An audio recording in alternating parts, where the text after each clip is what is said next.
Hello, assalamu alaikum guys. Today I will to show how to create a web server in our mobile phone.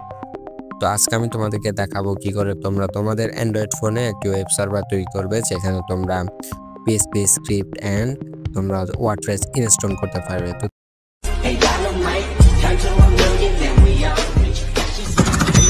তার জন্য তোমাদের একটি app প্রয়োজন হবে যেটা হচ্ছে কেএস ওয়েব। এটা তোমরা প্লে স্টোরে পেয়ে যাবে। প্লে স্টোরে আমি দেখাই, এখানে প্লে স্টোরে সার্চ দিলে পেয়ে যাবে। দেখো কেএস ওয়েব নামে সার্চ দিলে এখানে তোমরা অ্যাপটা পেয়ে যাবে। এটা ইনস্টল করে নেবে। এটা ইনস্টল করে নেওয়ার পর তোমরা এখান থেকে চলে যাবে অ্যান্ড অ্যাপটা ওপেন করবে।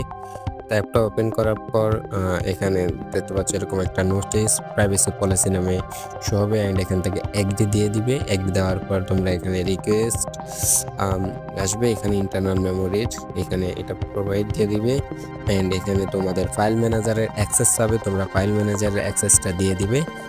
ফাইল ম্যানেজারের অ্যাক্সেস দিলে এখানে ব্যাকে ক্লিক করবে অ্যান্ড আবার তোমরা এখান থেকে তোমাদের অ্যাপটা ওপেন করবে। অ্যাপটা ওপেন করার পর আমাদের এখানে একটু লোড নিয়ে এগুলো সব অন হয়ে যাবে অ্যান্ড এখান থেকে আমাদেরকে কি করতে হবে, টুলে যেতে হবে। টুলে যাওয়ার পর এখানে PHP মাই অ্যাডমিনে ক্লিক করা লাগবে অ্যান্ড এখান থেকে ডিফল্ট যেটা আছে এটা দিয়ে দেবো অ্যান্ড এখানে হচ্ছে ওকেতে আমরা ক্লিক করে দেবো অ্যান্ড ওকে। তো এখানে আমরা যখন স্ট্যাটাসে আসবো, স্ট্যাটাসে আসার পর দেখতে পাচ্ছ এখানে আমাদের এটা হচ্ছে আমাদের মেইন লোকাল হোস্টের স্টোরেজ এমুলেটর, যেটাতে আমরা যে কোনো প্রজেক্ট রাখতে পারবো, যেটা লাইভ করতে পারবো। অ্যান্ড হোস্ট 1 হচ্ছে এটা হচ্ছে আমাদের PHP মাই অ্যাডমিনের। আমরা এখান থেকে কি করব, আমরা যদি এখানে আমরা লোকাল হোস্টটা অন করি, অন করলে আমরা দেখতে পারবো এখানে আমাদের কোনো ফাইল শো করবে না, শুধু একটা ডিফল্ট যেটা আছে এটা একটু শো করবে। তো এটার জন্য আমাদেরকে কি করতে, আমরা এখানে এখন ওয়ার্ডপ্রেস ইনস্টল করব। তো ওয়ার্ডপ্রেস ইনস্টল করার জন্য তোমাদেরকে চলে যেতে হবে তোমাদের ক্রোম ব্রাউজারে। এখানে আসার পর দেখাই, এখানে আসার পর তোমরা এখানে সার্চ বারে সার্চ দিবে ওয়ার্ডপ্রেস ডাউনলোড, এই নামে ওয়ার্ডপ্রেস ডাউনলোড নামে সার্চ দিলে তোমাদের wordpress.org এটা চলে আসবে অ্যান্ড এখান থেকে ডাউনলোডে ক্লিক করবে। তো ডাউনলোডে ক্লিক করার পর এখানে দেখতে পাচ্ছ ডাউনলোড ওয়ার্ডপ্রেস 6.8 এখানে ক্লিক করবে। এখানে ক্লিক করার পরে এরকম একটা নোটিশ আসবে, এটাতে ক্রস দিয়ে দিবে। ক্রস দিয়ে দিলে এরকম একটা পপআপ আসবে ডাউনলোড করার জন্য। এখানে ডাউনলোডে ক্লিক করলে তোমাদের এটা ডাউনলোড হয়ে যাবে।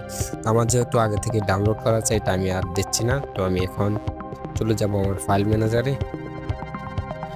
এখান থেকে আমাদেরকে এখন যেতে হবে ফাইল ম্যানেজারে। ফাইল ম্যানেজারে আসার পর এখান থেকে আমরা চলে যাব ডাউনলোডে। ডাউনলোড আসার পর সরি আমি ফাইলটা ডিলিট করে দিই, এটা আগে থেকে আমার ইয়ে করছিল।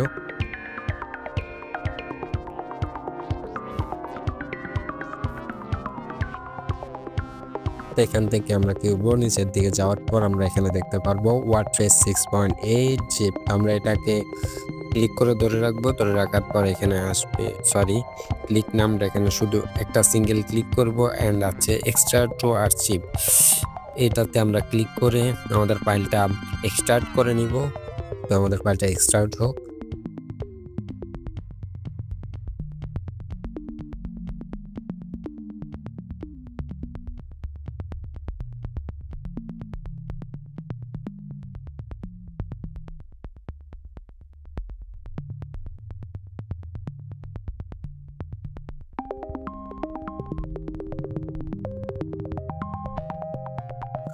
এখানে আমাদের ফাইলটা এক্সট্রাক্ট হয়ে যাওয়ার পর আমাদেরকে এখানে কি করতে হবে, দেখো এটা আমাদের ফাইল চলে এসেছে ওয়ার্ডপ্রেসের। তো আমরা এখানে কাজ শেষ আমাদের, আমরা এখান থেকে চলে যাব আমাদের কেএস ওয়েবে। কেএস ওয়েবে আসার পর আমরা এখান থেকে চলে যাব লেগ HTTPD। এখান থেকে আসার পর আমরা এখানে দেখো এখানে যে উপরে এটা আছে এটাতে ক্লিক করে এডিট হোস্টে আমরা ক্লিক করব। এডিট হোস্টে ক্লিক করার পর আমরা এখানে ফাইল যে আইকনটা আছে এখানে ক্লিক করব। এখানে ক্লিক করার পর আমাদের এখানে ফাইলটা শো করবে। আমরা এখানে ক্লিক করব এন্ড ক্লিক করে আমরা এখানে যাব ডাউনলোডে। ডাউনলোডে আসার পর আমাদের ওয়ার্ডপ্রেস এটা এভাবে এরকম আসবে। আমরা এটা টিক মার্ক করে দিব এন্ড আবার টিক মার্ক করে দিব।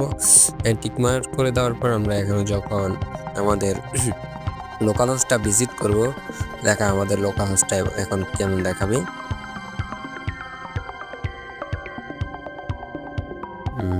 রিলোড নিচ্ছে, আমাদের নেটটা একটু স্লো আছে।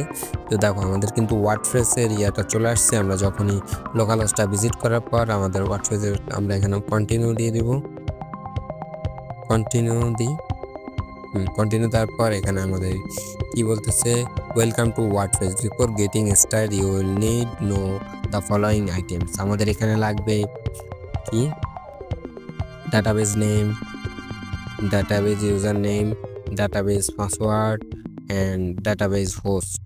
এখান থেকে আমরা লেটস গেটে ক্লিক করব। লেটস গেটে ক্লিক করার পর আমাদেরকে এখানে এগুলো দেওয়া চলে আসবে অ্যান্ড আমরা এখান থেকে ব্যাক করে নিব। ব্যাক করে নেওয়ার পর আমাদেরকে চলে যেতে হবে এখানে, অ্যান্ড এখানে আসার পর আমরা এখানে লিখব আমাদের যে PHP মাই অ্যাডমিন আছে, আমরা এই লোকাল হোস্টটা ভিজিট করব। তো লোকাল হোস্টটা ভিজিট করার পর আমাদের এখানে দেখো PHP my admin log in চলে এসেছে। তো এখানে ইউজার নেম তোমরা দিয়ে দিবে রুট, আরও টি রুট, অ্যান্ড পাসওয়ার্ড এটা ব্ল্যাঙ্ক থাকে, তোমরা এখানে লগ ইন দিয়ে দিবে। লগ ইন দেওয়ার পর তোমাদের এটা লগ ইন হয়ে যাবে।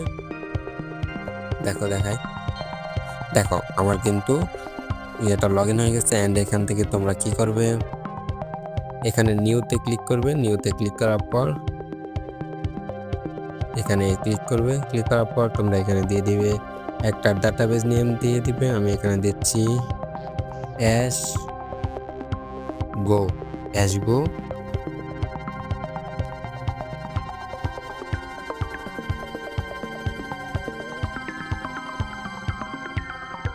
এখান থেকে আমি এটা কপি করে নিলাম অ্যান্ড এখান থেকে ক্রিয়েটে ক্লিক করে দিব। ক্রিয়েটে ক্লিক করার দেখো আমাদের ডাটাবেসটা ক্রিয়েট হয়ে গেছে। অ্যান্ড আমাদেরকে চলে যেতে হবে আমাদের, সরি এটা না, এখানে আসার পর আমাদেরকে আমাদের অ্যাপটাতে যেতে হবে অ্যান্ড ক্লিক করতে হবে লোকাল হোস্টে। এখানে ক্লিক করার পর আমরা দেখি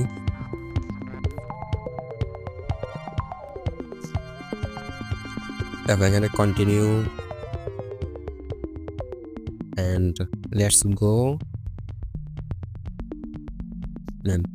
তো আমরা এখানে আমাদের ডাটাবেস নেমটা দিয়ে দিব, যেটা দিয়েছিলাম অ্যাশ গো। তো এখান থেকে আমরা দিব আমাদের ডাটাবেস ইউজার নামটা কিন্তু দেওয়া ছিল কি রুট, আর ও টি রুট, অ্যান্ড পাসওয়ার্ড ব্ল্যাঙ্ক ছিল, and host name local host, এগুলোই আর কিছু নেই। তো এখান থেকে আমাদের কি করতে হবে, এখানে সাবমিটে ক্লিক করতে হবে। আমরা যখনই সাবমিটে ক্লিক করব আমাদের ডাটাবেসটা ইনস্টল হয়ে যাবে। তো ডাটাবেসটা ইনস্টল হয়ে যাওয়ার পর আমাদের কি লেখা আছে, alright Sparky, you have made it through this part of installation. WordPress can now communicate with your database. If you are ready, time now to আমাদেরকে এখানে বলতেছে রান দ্য ইনস্টলেশন, আমাদেরকে এটা ইনস্টলেশন করতে বলতেছে ডাটাবেস। আমরা তখন এখানে রান দ্য ইনস্টলেশনে ক্লিক করবো, আমাদের ডাটাবেসটা ইনস্টলেশন হয়ে গেছে। দেখো এখানে বলছে আমাদের একটা সাইট নাম দিতে, আমি দিয়ে দেবো বিজি গো না ডিডি গো, এন্ড আমরা পাসওয়ার্ড দিব এডি এমআই এন্ড অ্যাডমিন, এন্ড এখানে পাসওয়ার্ড দিব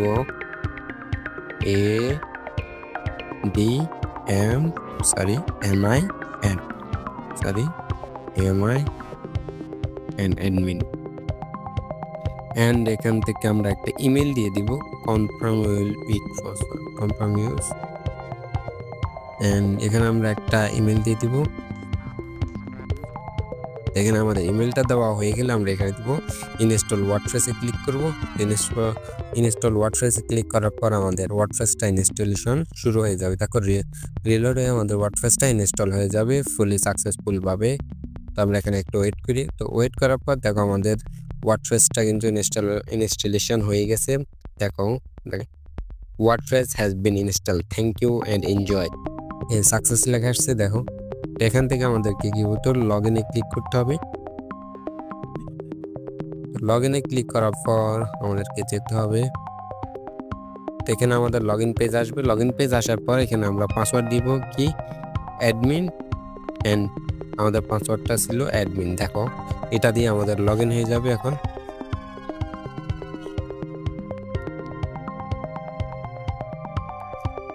আমাদের একটা লগ ইন হোক। আমরা কেমন নেটটা একটু স্লো করতেছে, যার কারণে এটা একটু লেট হচ্ছে। দেখো সাকসেসফুলি আমাদের ওয়ার্ডপ্রেসটা কিন্তু ইনস্টল হয়ে গেছে। তোমরা চাইলে এইভাবেই ওয়ার্ডপ্রেস ইনস্টল করতে পারো তোমাদের অ্যান্ড্রয়েড ফোনে ওয়েব সার্ভার তৈরি করে। তো এর পরবর্তী ভিডিওতে দেখাবো তোমরা কিভাবে পিএইচপি স্ক্রিপ্ট রান দিবে তোমাদের অ্যান্ড্রয়েড ফোনে ওয়েব সার্ভার তৈরি করে। তো সে পর্যন্ত তোমরা ভালো থাকো। আল্লাহ হাফেজ, আসসালামু আলাইকুম।